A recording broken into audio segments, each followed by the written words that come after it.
This program contains content that may not be suitable for viewers under the age of 18. Viewer discretion is advised.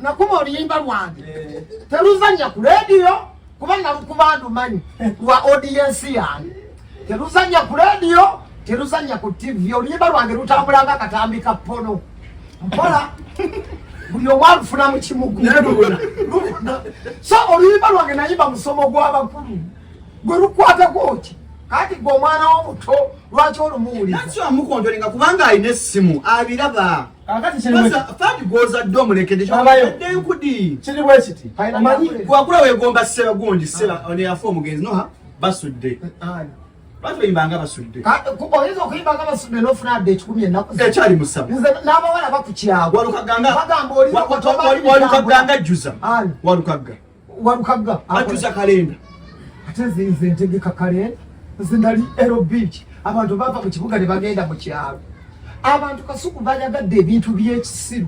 mubeera mu the songs of this year we had no choice. Yes. Abantu babikoye egamba nnyonyole ng'abo olaba bannamawuli n'abayimbi bwe bali baleeta ebyo ebifa mu society bye bamiralinga ne babibaddiza bw'olaba society yaffe society yonna ey'abannayuganda ky'oba olaba Pazo akugamba bwe yayimba ebyo abantu bakola ki babyagala so ng'abayimbi amiralinga kiri mu bantu nga tonanenya bayimbye bantu ki abayagala njagala tudde ku luyimba abayitirivu abagenda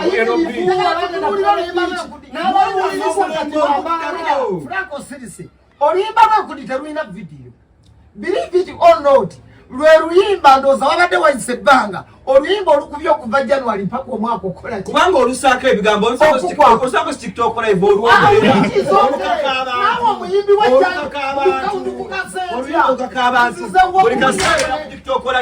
lwaki sirukaka it's another good kakobyo kange kakuti promoting obusegu nedda promoting obusegu ompita kuloria bugiti wena bugi muri category eki Uganda! Kino ekibajjidde temunnakitegeera Big Music Entertainment ebatuusako Big Eye live in concert ku Cricket Over Lugogo nga 7 December omwaka guno okuyingira sinze emitwalo 2 VIP emitwalo 5 emmeeza ya platinum ya million 2 tuba noti 7 noti 4 4 5 0 obukinge ate Alibad ticket ku Airtel Money ya mutwalo gumu VIP ya mitwalo 4 olwo mwana mulenzi Big Eye yes Star Boss yes Band Material yasula indicator abayimbi bonna bajja kubaawo emiryango gigula ssaawa nyezo okumakya lukoba non-stop teri kuzikiza tusumulula fire yeka ebisajja ebyoza Band Material kikyotalaba n'obuwalabu kikyoteka ku meza olyokowoze webanga detebe musaleko Cricket Over tujijjuze Big Eye 7 December biwagidwa Airtel, a reason to imagine. Onoonya essomero eriri ku musingi gw'obwakatonda nga litumbula ne talanta wano ku Bethel Covenant College twenyumiriza nnyo mu kutambulira ku musingi gw'obwakatonda omugumu ekiyamba abayizi okukula mu kukkiriza n'empisa. Essomero lyaffe litumbula talanta mu MDD n'ebyemizannyo tusomesa curriculum empya tulina dde ne boarding abayizi tubateekateeka okuba abasukkulumu mu nsi tugaba basari eri abo abaayita obulungi PLE twegatteko kati tusangibwa bwebajja Entebbe Road kumpi ne stage ya Arkwright okumanya ebisingawo tukubire ku ssimu noti 7 noti 3 noti 8 6 noti 9 Bethel Covenant College.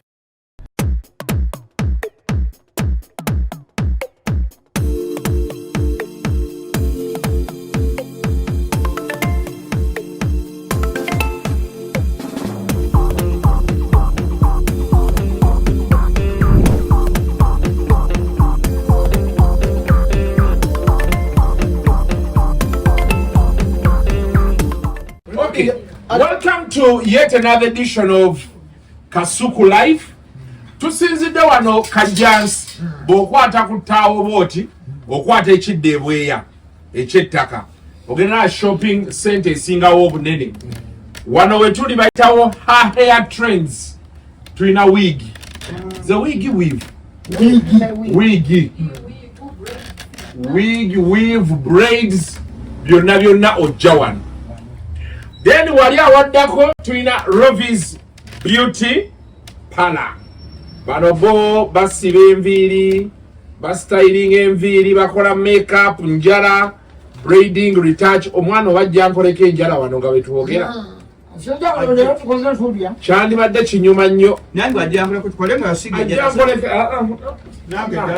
Omuntu olwogerako ku kantu mwenna ne mukasaba. Omuntu omwajja tukowayogerako ne bana abaana. Omuntu olwogera ku njala ensi yonna neesaba enjala.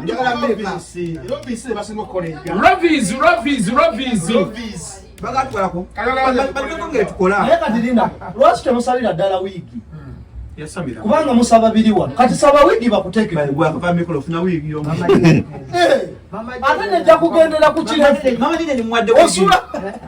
Osulako busuuzi. Okwefuula ensomba byuma. Wakusiba ssente. Era ensika enkwanike mayisa ku makaago. Ako bakayita Singapore. Omanyi wiki? Singapore. Ogiisojja? Singapore kali bakayita Guangzhou. Onagise winch.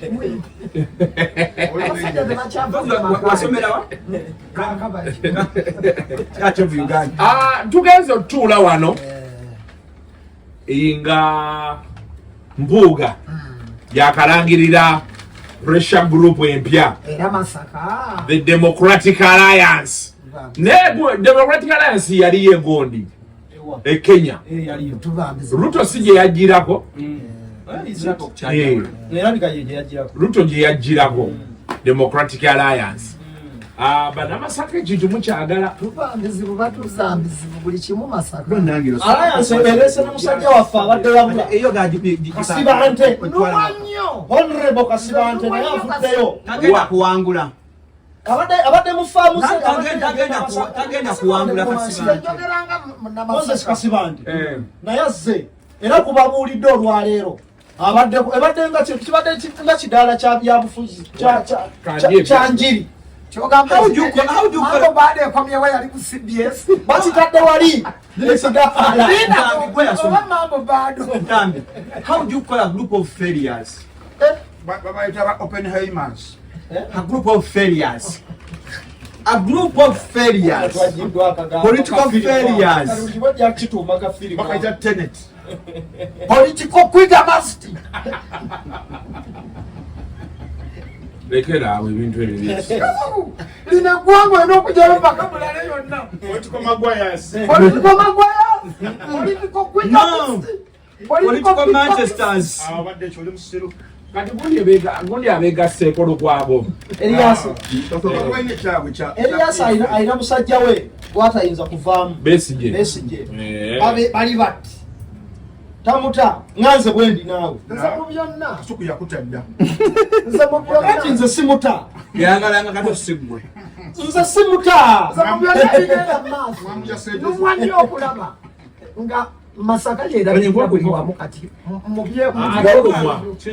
Dolomwa kyekikulu kyekiba kisinga obukulu. Ate nga Masaka y'ennyingo ya Buganda. By then, back then was. So, anyway, ekibaddemu ekirala. Baniriza alien scheme, bakola ne partnership. How do you call a group of failures? Tugabe Masaka kasukuleka. Luseke nyam egenda kuba happeninga Saturday eno nga 14 December. Kukuuma Bagagga edition. Amateeka wagamenye. Agaluseke nyam mbadde sinna. Oyogera na mugagga wa muntu nga takuwadde lukusa. Iteeke lisooka. Tosaba simu ya mugagga wa munno. Ani asabye yamini. Yasabye. Junior yayina emize. Junior yangamba yayingira inbox y'omugagga tamuddanga. Yamage yakatubweti. Nga gituleko. Andai. So Luseke nyam tugenda bera okuyaya extra ne shoto giwe ekitiibwa. Njogera oyogere ebigoye bibuuka biddeno biddeeri kati tusalewo ekintu kimu oba tunaakola tukoli tuli wawe abakyala Yatemba mukwanso.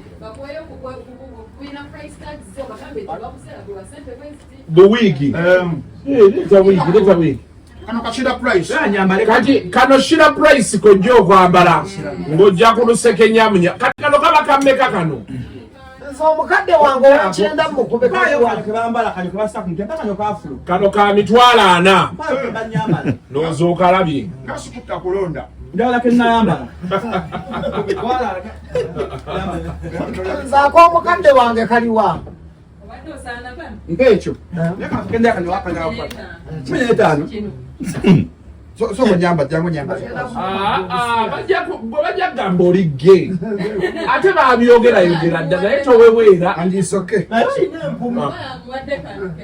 Kano kajja kwera mami J. ate kano wenolinga nakimuwero kano kafaanana mami Jaden Kano kameka kama mami Jaden. Omwanzi wandiikawo. 1 million Eriwa. eno Brazilian Remy Dipat Million. from twins 1 million from Malaysia. eno million emu n'abawala So bazigula Isaac Chisati Wife. be Ndambi nako nagish wife. mukazi Mukwano gwange ali okuchondo. omulya Bakwano bo balya.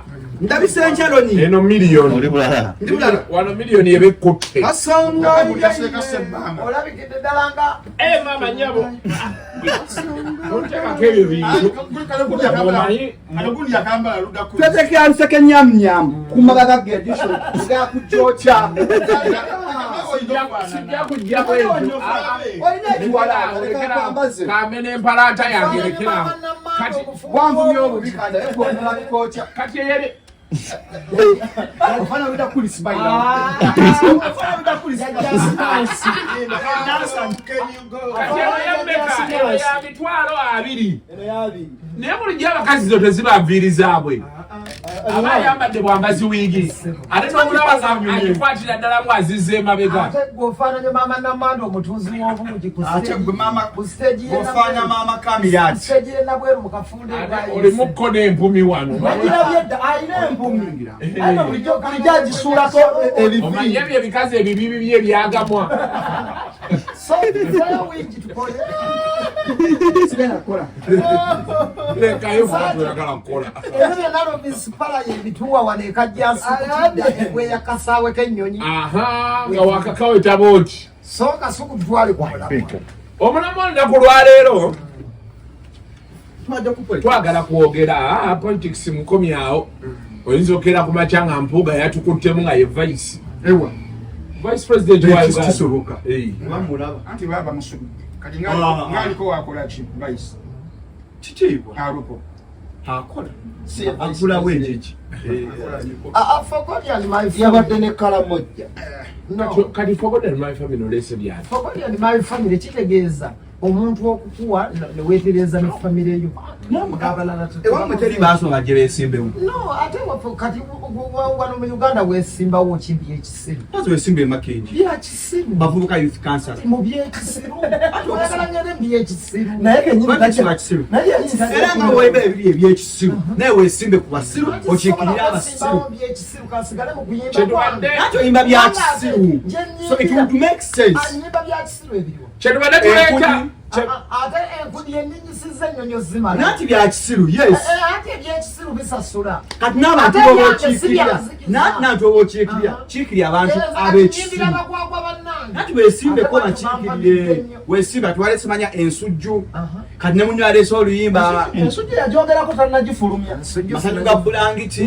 bye baagala babiwulira gwe byagala oli yakubyo omunyongo omunyongo bannange Daily Monty olunaku lwaleero ebadde highlighting nti it's been a dead year for music era ezimu ku nsonga ze bawadde leero Friday otushutinza akantu kano njagala kakusomerako wano okoze kunoonyereza kumala ezimu ku nnyimba ze ba highlightinze mu Daily Monitor waleero mulimu enkudi ne mubaamu omunyongo ate ennyimba ezisinza okusanyusa bannayuganda ne banywaka bbini lindako Pazo batusomere mugikubya amawanga negabuna leka tumanye kye bajoogerako ngabona amawanga Monta kyegambye gwe mwaka mufu kati gwompala mpira nze nakuba ambolo wa selective Gabriela Ntate bwe yategeka ekivulu kya gospel mwage. What a horrible year for music. Return of old sound from Enkudi, Nawolovu, Mozabibu, Chaiwenja, Tunyash. The music that got popular this year left many no choice. Enyimba ezifuuse ezakabi omwaka guno tezitulekedde choice. Kabonero kalaga ki? Kalaga nti abantu mwe mwagala nnyo kubategeerera ku kibalina okwagala. Nzija bwenti tutandise omulamu olwaleero. Yes. Kasuku nakera ku makya n'ennyimba najja wano mu kisawe ky'okuyimba omwaka gwa 2016. N'empeereza bannayuganda omwali n'oluyimba nti genda ogule emmotoka. Genda ogule emmotoka oleme kuvaga n'oguze emmotoka. Genda weewole emmotoka. N'oteekamu sudiiru n'oteekamu wava munno bonna tekuli yakkubira. Kasuku n'engattako oluyimba baluyita nali musiro oba nali mugeza ebigezo bya nnemesa okukola ki? Nakawulira. Abantu bonna Awo Bobby bwe yali vixen. wabale nnyo nga bakoma ku kimu kumpaana nga bw'ennyimba z'amakulu. Mukama Katonda akuwa omukisa fuba eggulu y'empeera. Mukama ali kubeera. Eyayimba ebijanjaalo mpaka ku kapayo ennyama erimu eggumba ng'ali ku Shalom avuga lengirova ku bivulu by'abapolitician n'ekyange kyenjagala ennyo ng'ababaka bange tebampita. Eyayimba ezibuulirira nga nnyinayo neza pata yange ndi timu people power yagala jankuba obucupa nga nfiire wange enjala nga teri yadde mpaayo omuki omulimo nja kuwa example etono nnyo. Gabriela Ntate yategeka ekivulu. Cheza for Yesu. Cheza for Yesu. Temwalinyayo. Fe twagulembeza kodi besi yagulembeza nena fe fenyini tetwali. Temwalinyayo.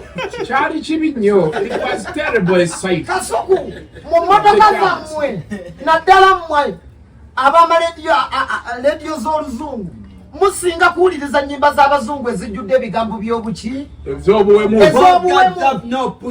Otegeera ne bateekako vibes kateera. Otegeera kakati kino mukyogezematina yammwe vibes kateera omujamayika leero nja kwogera lwaki nga temunnanenya ffe abazimba lwaki abantu bazaagala nnyo bwogera ku makya n'otegeka wali neweezibuulirira abantu baleka okgenda wali ne bajja ewange.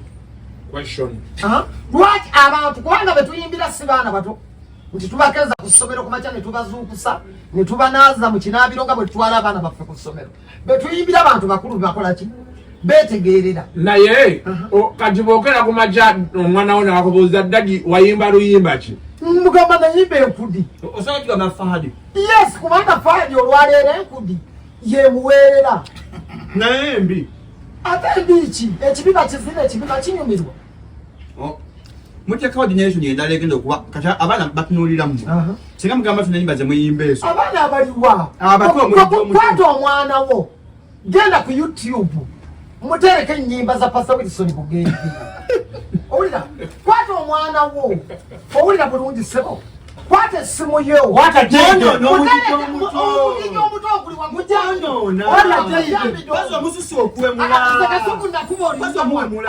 nakuba oluyimba lwange teruzanya ku rediyo kuba nalukubandu manyi lwa audiensi yange teruzanya ku rediyo teruzanya ku TV. Oluyimba lwange lutambulanga akatambika pono mpola buli omwalufuna mu kimugu. So oluyimba lwange nayimba musomo gw'abakulu gwe lukwatako ki kati gwe omwana w'omuto lwaki olumuwuliza amukontolenga kubanga alina essimu abiraba.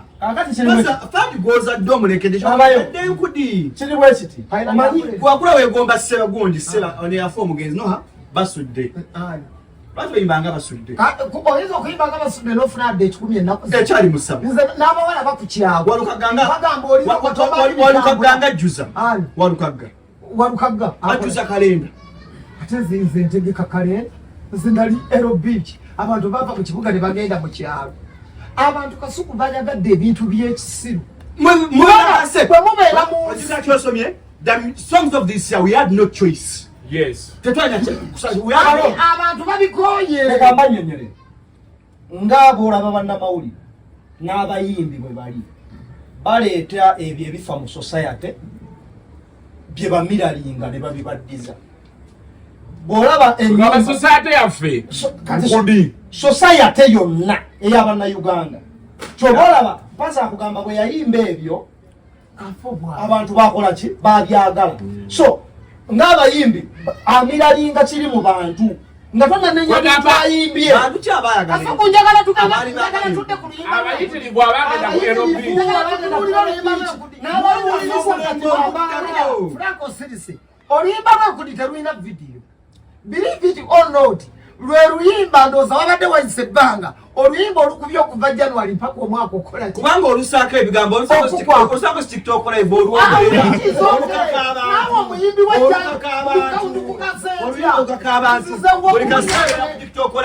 lwaki sirukaka it's another good kakodyo kange kakuti promoting obuseegu nedda promoting obuseegu ompita kulolya bugidi bwana bugi muri category eki toba mulalu toba musiru Shalom ojja kuvuma nze gamba mazima Tajyo, mukola ekintu ekibi opromoting no Pazo abayi siseegu mwana n'omugigi gy'obusaako sikiriza tajyonkera nkudi yange maaso ga osogamba faja oluyimba lwange lwojjonkera faja soza nyenku ni maaso go faja soza nyenku ni maaso go twali London yes ani yasinga okukyamula abantu erandani gwe wennyini you're promoting pornography yes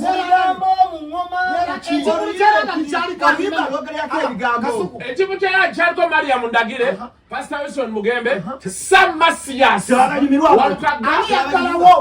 Little Pazo yaggalawo Little Pazo yali omugenyi omukulu ne Kasuku MC we kyali ki abaana nga batukaabira bukaabisi twagenda okusalawo okuyimba ennyimba z'enkudi Kasuku nze nayimbako oluyimba bwe tugyeko omusolo nendutwala ku bukedde ne baŋŋamba oluyimba luno tetugenda dduzannya era ne bampa n'ensonga ne baŋŋamba oyingidde nnyo gavumenti kakati bo batusibidde mu keegi onfuna bulungi bw'oyimba ezibuulirira nti mutuggyeko omusolo batuddeeka n'omugaati bagamba oyingiraki oyimba ebikwata ku gavumenti ofesansonga abantu oyimba kubirunaalekanyenekola bw'oyimba ku gavumenti n'olaba ebitatambula bulungi mbidi yataziwa yimba ezaalaavu kati Pazi kakisoke tubuuze Pazo tuyinza okulowooza nti oluyimba lwali luwemmula wamma oluyimba lwe wayimba enkudi wali otegeeza ki enkudi mazina gwe kitegeeza ki ate baleero buuza Shalom mu kigambo kyekiwemula mu luyimba chances are high you may have a perverted mind atubulire ebigambo kanayekyuka owulira obiwulire eggwanga liragawo Kasuku mu abazadde muwanaanaana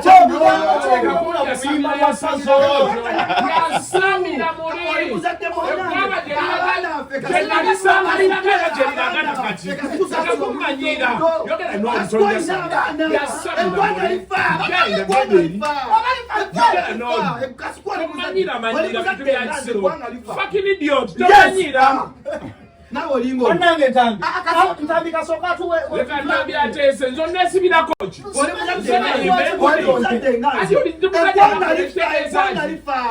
oba lifa life twalisangawo natugendirekawo manyira bitu bya kisiru emisalo yasamira muli siri muzadde munno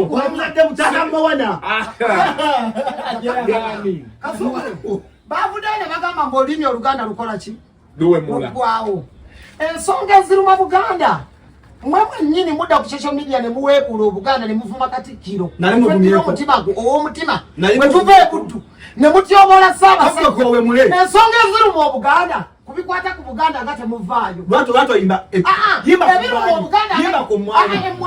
Lwatu oyimba busolo. Bwe tuyimba ku mwani, bwe tuyimba ku mwani muvaayo. Bajja tiba bwe yimbe mwani. Tulaba emisana. Bwe yimbe mwani. Siya kweka wesi. Wasituka n'ojja twekalaka semaki nti walinyayo. Ekigenda ebiru mu Buganda ebizibu bya Buganda n'ensonga ezizza Buganda ku ntikko temwenyigiramu. Uliriza bano ba Shalom kubira ddala ku mutwe yadda ku live ku Sunday Nation n'akomerera zaake eyali agezaako okulwanirira emmwanyi ne bamuvuma yagagako okuyita ndowooza ebiru mu Buganda nkola y'abavubuka ab'omulembe guno Kasuku okulaba nga abavubuka bannaabwe baliwo ke bafunya eno free economy kyebayita gavumenti okuleeta eddembe ly'abantu okukola omuntu akole golwaki agala tuyimba ennyimba ezisensitize nga abantu okugenda okukuma ebipiira musomesa abantu sirimu tusomesa ku abantu sirimu aluma mubeera mu besiti tubakolere ki baba tubasomesa okulima muddusa ebyalo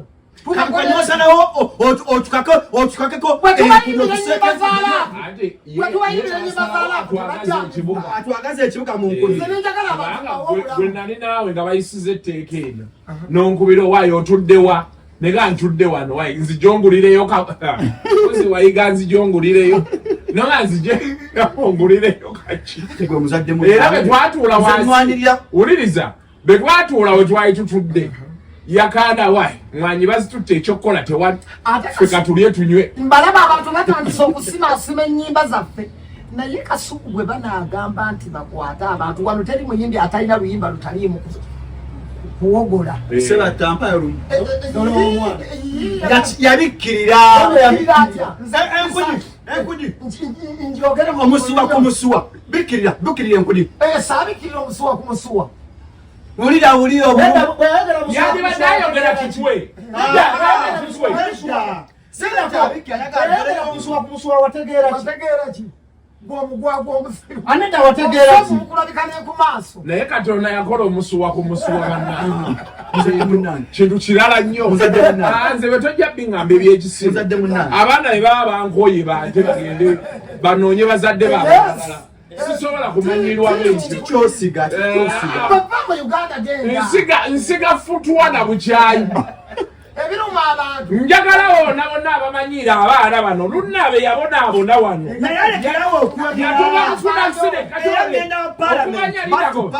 okumanya lunaabe tewali ayinako gambako wagwa ku accident ng'oyimbye usima wava munno ojogula emotoka oba ogulireyo emmotoka simasudinga nobateerako tekuli wadde n'omu yakkubirako kwebaza okitegedde nobonaabona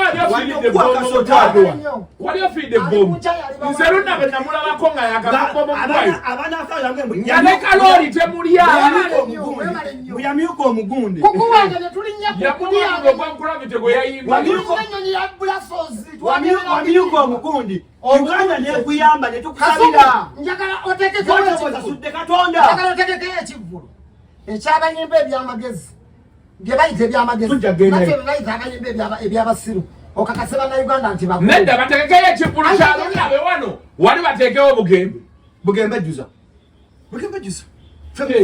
abeera ajja kujjuza naye ajja kujjuza nga lunaabe akyali ku aerobiiki sawa zake ndo yingira munana ngali mu magoba because omulembe mugwononye program mulembe kikuno Jaden ni Ira Buyiza ni abana bangaba omuntu akubira n'atuuka waba nako nedda mukwa so akubira buli Shalom yalemererwa okuyimba y'omu ku obusungu yakukuba iti naye yakomawa yashuka wayimba n'omugenzi oyo bakati oluwamba mba mulakomawa yiti yamanyi eriwa lukubwa ewa loyimba have mercy humble yourself before the maker so that you may be Humble yourself before the maker. engeri gye mwakibamu Humble yourself before the maker, so that you may be fit for. Anga luzungu.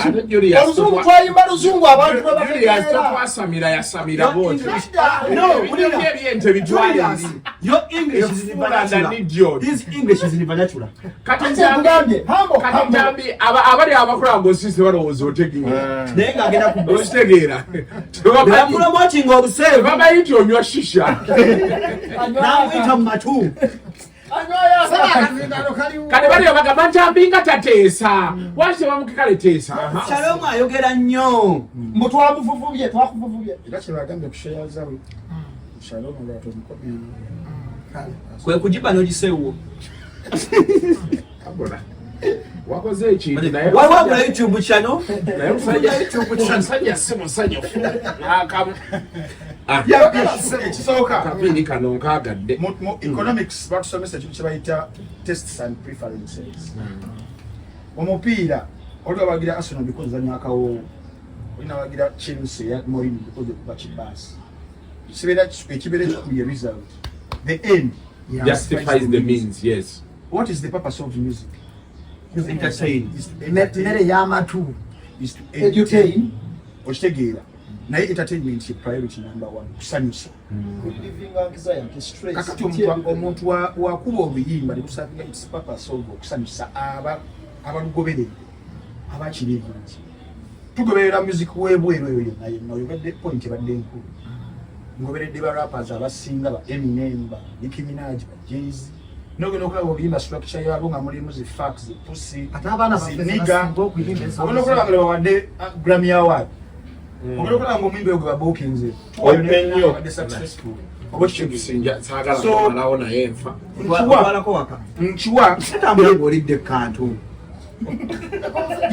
Atambule ng'alidde kantu. sigenda kuza kusanga nkiwa music ino Pazo gwokuba oyina audience ye egamba nti oyo Pazo waffe era ne bajja ne Papa Misa Kisemakula nkiwa ayina abagala ennyimba ze Era Julius Muyimbi naye muwe example ayina abantu. tulina audience ey'abantu abawerako abalina terms and preferences ez'enjawulo ntambikiza okutagala luyimba lwali Pazo ninga waliwo abagenda okulwagala ekitegeeza mbu nze obutalwagala lufu terufitinga mu tests and preferences zange nze omuyimbi wange Nava Gray Juliana Kanyomozi oba kitegeera naye ate osobola okuteeka wali Morris Kiri oba Nava Gravity n'ategeka wano show Gravity n'afuna abantu bayitirivu Pazo n'afuna abantu bayitirivu nnyo Pazo ndowooza guno gwo balina Song of the Year oluyimba olwabadde olw'okulivaniro zambi zino zazo nyimbo waliwo abastructure yazo zetugamba nti ennyimba simanyi abantu bagizikola naye nga lukoze ekyo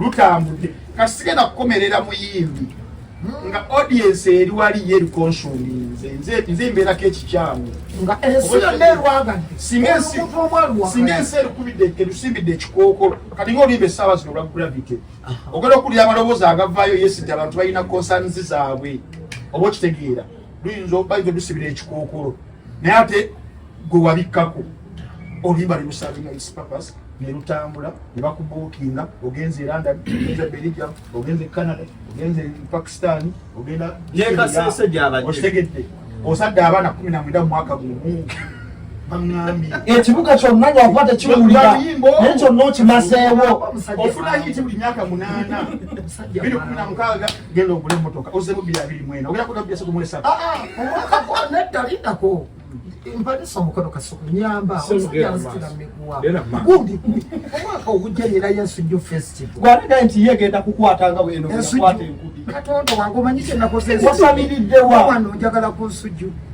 njakusabya kiyifuyifu genda kujjayo style entamiivu okakasa abayaye banyiivu nja kujjako embuzi za lyrics ziri mu nsujju etondeetako olugezigezi ndamupulira lyrics ozuli ayawulira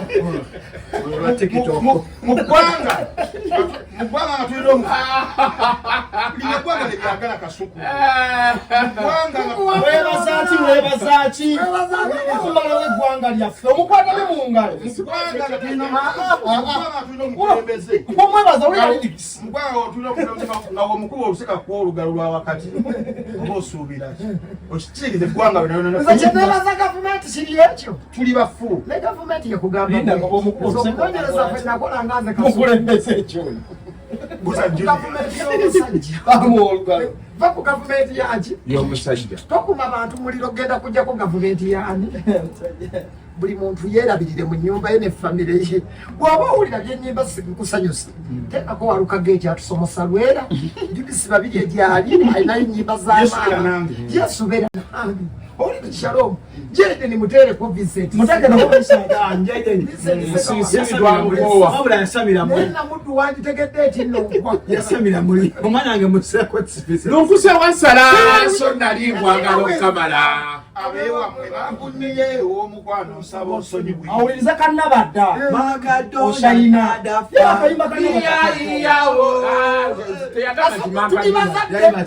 Old MacDonald had a farm, and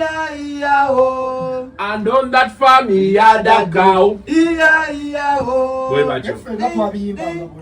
wemba luganda bino byakajja ebigambo nze mpulira mubyogera yimba emwayima ebyammwe oyamaza faza azadam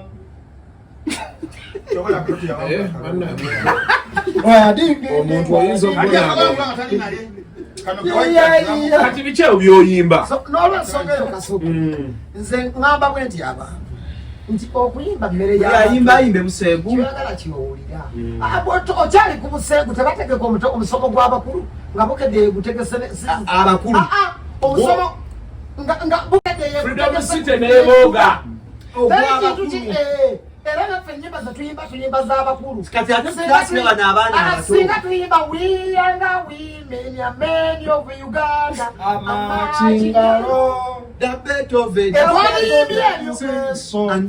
tuyimbira abantu bakulu otegeera ate buli kasuku kankubulire endongo eno abantu tebagimanyi kasuku ogenda mu studio bw'oba onoonya yiti obanga anoonya oluzaalo kasuku n'olyoka ofumita ennyimba ng'abantu obanoonya wawe bakutegeerera n'olyoka ofumita olubuulirira ku mwanyi ne lugaana n'okomawo ku lubagamba mu kibuga ne lugaana n'ogamba oba bwe naakubayo akasimpasi abantu baagala nnyo ebyenkyukakyuka banaabiwulira kasuku ne babigaana n'ogamba kanyimbe kulege abantu ne bamugaana kasuku n'obuzaabuzibwa mu studio ng'ekyokola tokikola ki nga tokiraba mpaka lw'otuula wansi noga naye kati okusinziira ensi nga bweri ate kasuku ndabula abayimbi ensi ekyuka kasuku wanedda waalingawo kadongo kamu era ng'abantu bagaba n'ejjalimu nga kasuku bw'oba onaategeka ewaffe ekivulu emasaka abudumulaasi olina okujja otuweemu jjalibu tumanye ki kyogenda okutuwa ekiro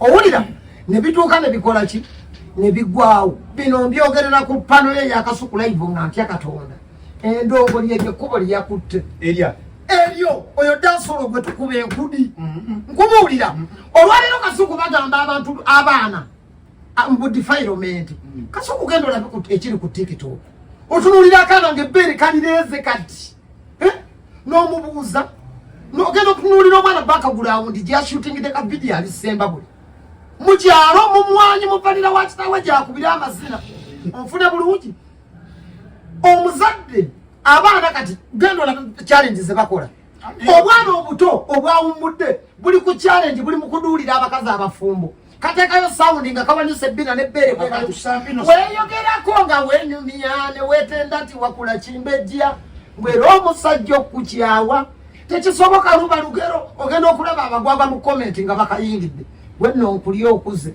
nga kateekako obuyimbo gikaseka kagamba okakasa kakati abazadde bo bennyini balemeddwa okukuuma abaana baabwe banenya ffe kiki yovuma mbaako sivuganye naawe tukiriziganyiza tuna music omuntu yasalawo kyagala okuwulira okitegeeza naye saagala tugambe bantu mbwate tewaliwo bantu bagenda kuyimba bintu birala bitali buli omu ayimba byayagala tusinkane ku booking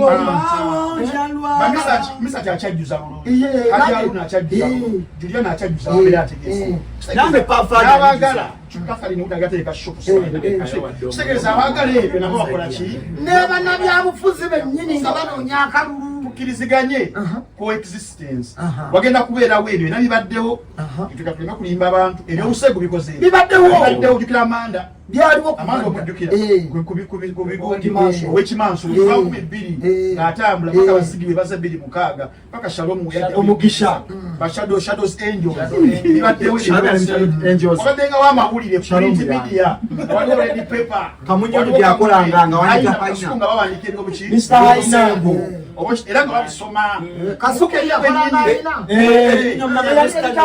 mumukedde mwenyini mulimu omuko gwa senga Kasalabeeka mulimu Kasalabeeka mulimu senga Kasalabeeka si Kasalabeeka kitegeeza ensi wabijjanga wa mutwe wali creative nenda yalivinganga kyeyagenda n'ateeka wabalyanga abakalandiro wandikanga kasuku yabalya omanyi lwaki abantu bakyayinayo akantuntu akatonotono abagaa nti kale yadde gavumenti eno yaddeko yaleka abantu ne bakola gye bakola ki bye baagala era kyekyo kyokka gavumenti awo no eyo yekandi gyezannya gavumenti awo webaagala mubeere mu byente otambula ensi eno n'ogimalako omaliriza okomyewo mu Uganda yo n'ofuna services zonna omuntu zaateekeddwa okunyumirwamu buli lwakera ku makya n'asalawo okunyumirwa mu Uganda wewokka wonyumirwa to the fullest nga tebyakkubye kuki ogende kati okuyimba agannya bwe ziwera ssaawa 8 oluyimba lw'enkudi tolaba mbu lwe luba lukulinyisiza ennyonyi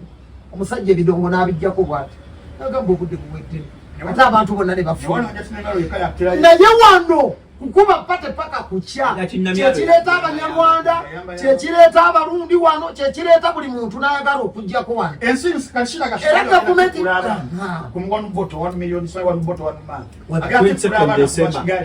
kitegeeza abantu bebaagala byebyo abantu bye baagala ate kudde obwana Burundi Kigali tukiyita kinaala kyayiye ekinaala kigenda kuyiwa by the way boys dormitory ate boys dormitory baajagadde nnyo buli nokejjo yampitira abayisoopiya awatyo balinga 10 okasiki tuleetere Shalom tuleetere Frank Antambi ono yalemera erubaga kasita akwata Guinness erubaga tagambwako naye yakufuna ebizibu bamakazi b'obutale Sunday National Shida Gashumba yabagulidde emmeeza ya lusekenyamunya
Sunday National gundi yagikusekia ero ya Queen's Dormitory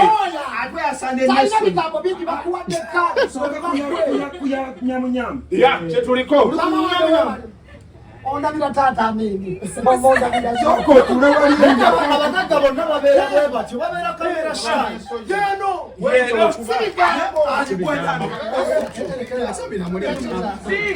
so katuba naye kukuuma bagagga bamala okuuma omugagga ekyo kyembagambye bakuuma omugagga abuuza soda omugagga yeyamuguze obutamanya bantu bebawangaaliramu Shalom okyafa nnyo obwavu Kasuku mbagamba nnyo muve ekisaasi mudde waffe tojja nawe sirikira bwoyo genda ne bakuwa kaadi kola eri genda wetwolerere senga kitone nkola wange basomukumanyira nasabira muli tetugenda kuvaayo eri bakasuubiziza busuubiza wano ne bakuwa kaadi ekikuuma mugagga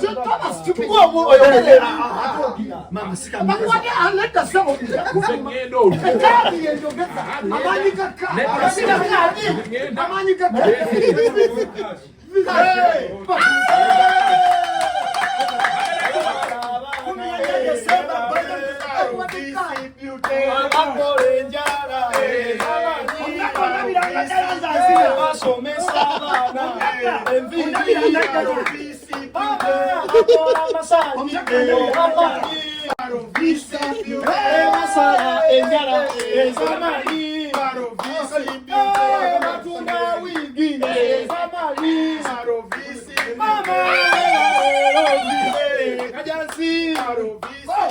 kusangibwa kajansi kuchawa kuchebweya mama webale Shalom webale omwana wa Rovi wewigi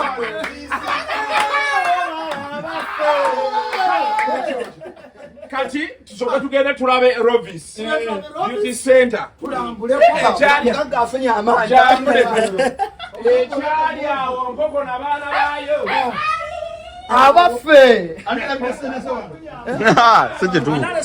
Sente se wano. Julius. Karolinga. omugagga afunye amaanyi omugagga oyo omwana ayinza oli enkoko yange kati kwataawo waggulu kwata waggulu abaveeko omugagga ali kulukulu naye kati omugagga ayina ensonga gye yakoze wamu ogwo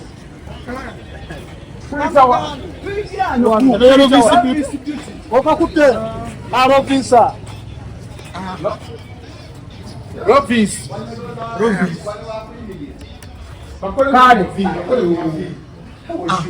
kyekyo kati eno tuli mugundi ndala wano ate tuli walala bwe kati sooka ove mu kama ekisinga obukulu bantu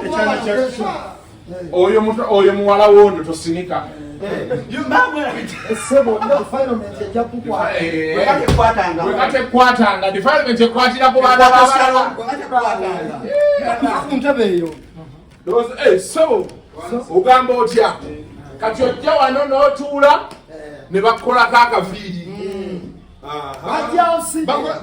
bagambye nti batandike engoye enjala kankuddire mukwano kankuddire enya kuddira neyanza kankuddire bannange njakuddira yalangako katini ku show yange naye nfa kasingalooza lunaku yalanga abantu boba obalagirira kati wano tuli bweya enono nalina muganda wange yali abeerayo ebweya saidi zenu nalina muganda alina muganda wange yali abeera eno bweya erina ku airfield sente zaffe zisi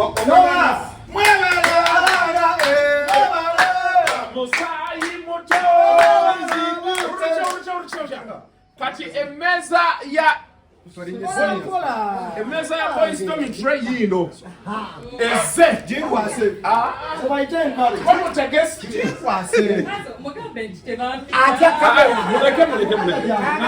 tonyigiriza nnyo mugagga kinkwase meza boys dormitory yasamira muligenda nzija kati gwe Pazo gwomu kubagenda osanyusa abantu boys dormitory 14 Desemba nafa babeera oyagala tukuggyemu fe bewateeka mu vidiyo ya kibaluma ku bwereere abaana baŋŋamba n'otuuka baka gwe watokola sekabayinga nangaba ebyobwerere bikuvumya bwe okudeza kuba mwoyo Yes, sir. Lobis Beauty Parlor.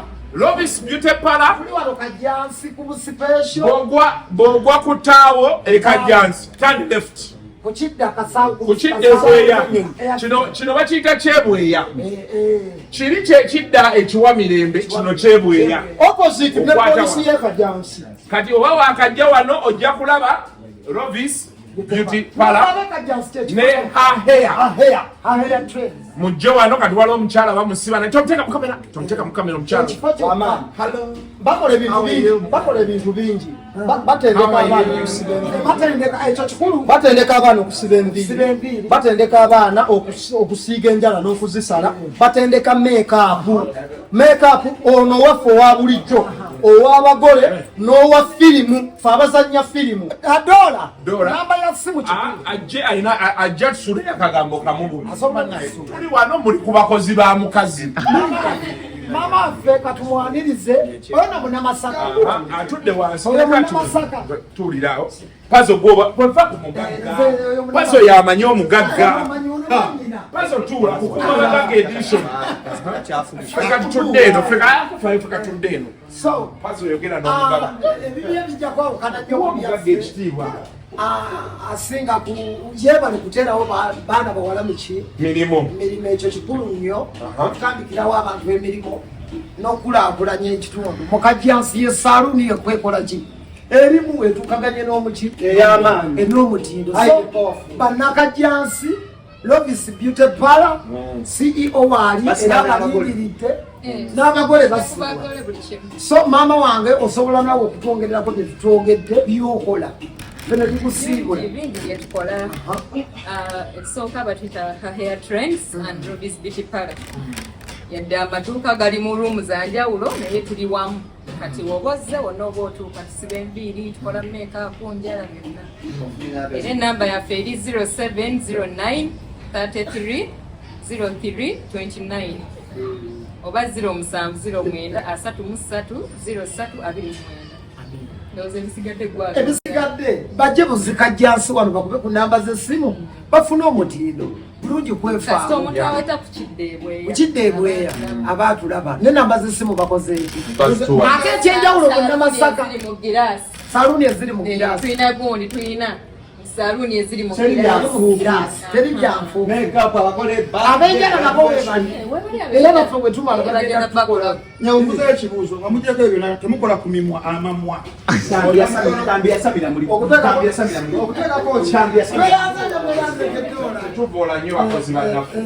so n'olwensonga eyo bwetyo bwe tutambudde olunaku olwaleero tusinzidde wano Kajjansi bweya we tusinzidde bayitawo ku Lobis Beauty Center jakwata sente za table naye n'obuzina bw'ozinye buli bunsanyudde tusinzidde wano ku Lobis Beauty Center wali hair abagala wigs ennungi human waliwo kenda byaka miliyoni emu very beautiful piece of work please pass by mujje tuwagire gagga waffe Dora n'ebintu byakola abaana bategeera emirimu wano bawadde abaana emirimu kwegamba it's a whole lot of stuff going on here so it is only prudent that engeri gye tubawagiddemu mujje waliwo n'akafo kaffe wali waggulu bakayita Bethel Spa okategedde ekitende awo ku ekiziba kita Canaan Genesis building enawo osobola okuyitawo bw'osooka ne bakola enviiri njala biki eri n'ogenda n'owummulamu massage biki n'ebisigadde ekintu n'osobola okubeera ng'okikwasagana wano tebasiika nviiri they do organic stuff ekintu osobola okukiwagira enamba eri 0709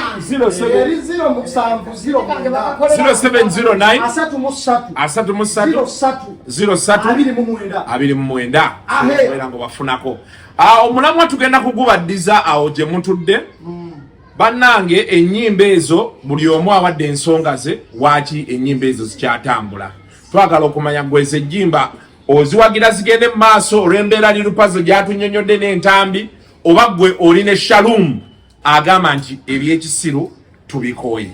Tujja kuba tubalinze mu comment section yawo tusobole ate okulaba embeera nga bwetambula. Until next time, mubeere bulungi.